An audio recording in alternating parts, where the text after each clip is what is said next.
Well, hello everyone, this is Crystal and welcome back to my channel.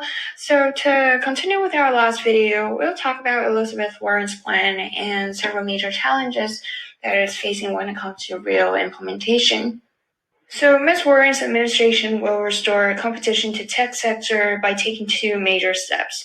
So the first step is that they will appoint regulators committed to reversing illegal and anti-competitive tech mergers.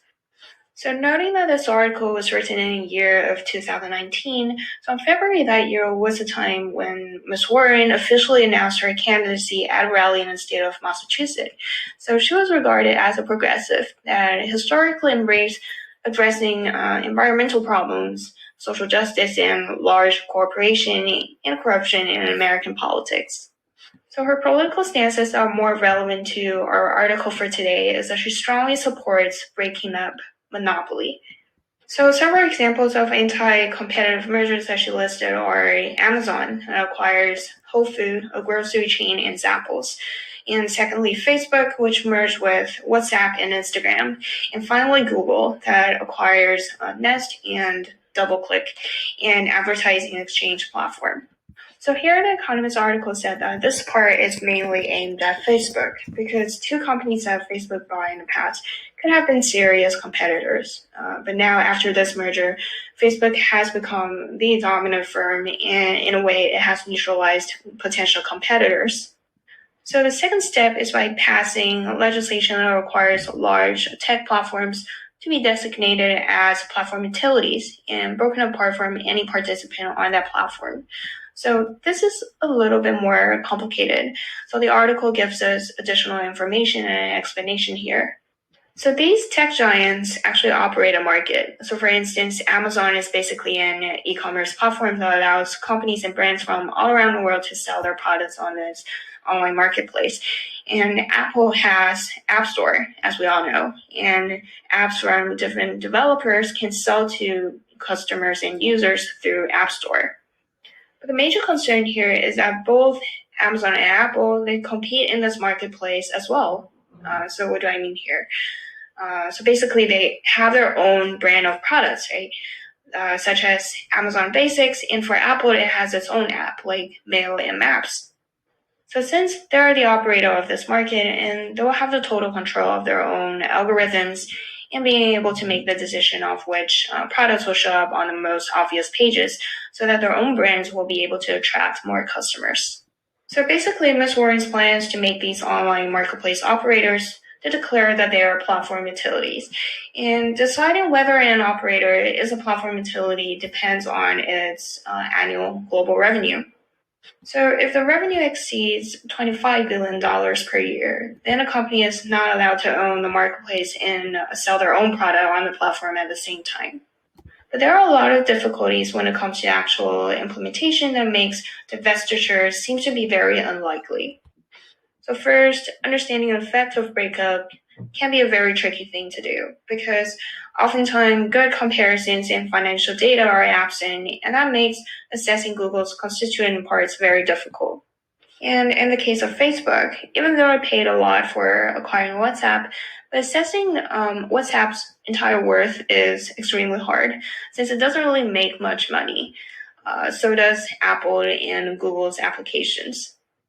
So Ms. Warren's plan sounds very straightforward that she wants to break up those tech giants into various parts. But the question is that these tech firms have many branches of service on top of platform utility. So it is not very reasonable to ask, for instance, Facebook to part with WhatsApp, but keep Messenger at the same time, since both of them are messaging services, right?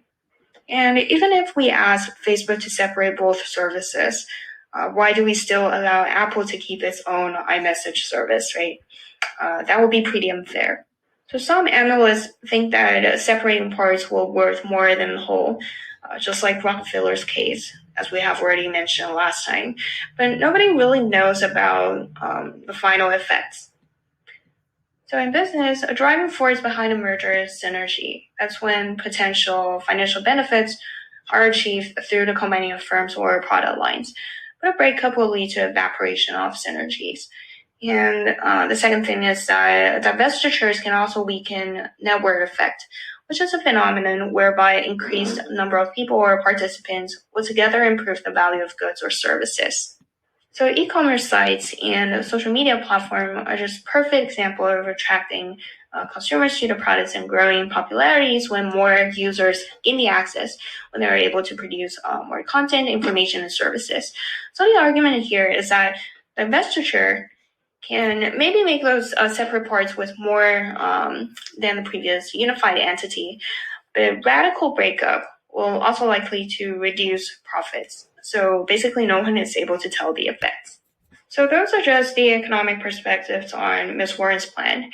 And politically speaking, even if it is possible that she might win the final election, but we all know that she wasn't able to make it because the Economist article was written a couple of years ago. But anyways, so we know that in the U.S., president doesn't really have the final say on which laws to be passed, right? So ultimately, a law can only be passed if both the Senate and the House of Representatives debate and vote on similar pieces of legislation. So in the Senate, a bill can only be passed if 51 of 100 senators vote for it. So the author here, he points out that the Senate may be under Republican control and will not be willing to support the Democratic candidate's Elizabeth Warren's plan because Democrats and Republicans, these two major parties oftentimes disagree on the regulation of business in the U.S.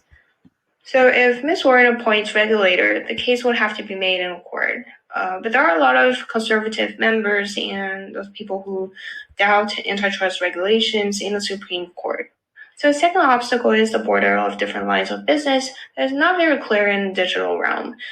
So basically, it is very hard to tell what is part of the platform and what is not. So the example can be instant messaging, but we cannot distinguish whether it is a service or a social networking platform.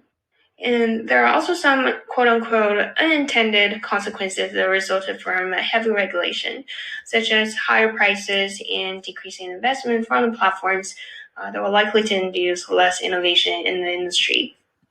And finally, her plan will not be able to work effectively to limit the power of big tech, as she expected, because of this starfish problem, meaning if divestiture happens, and a separate party can become dominant again due to power of regeneration and network effects, as we have already talked about. So that concludes our analysis on this Economist article. I really hope you enjoy the content, and if you like my video, please don't forget to give a thumb up and subscribe to my channel and leave a comment down below. I hope to see you next time. Ciao!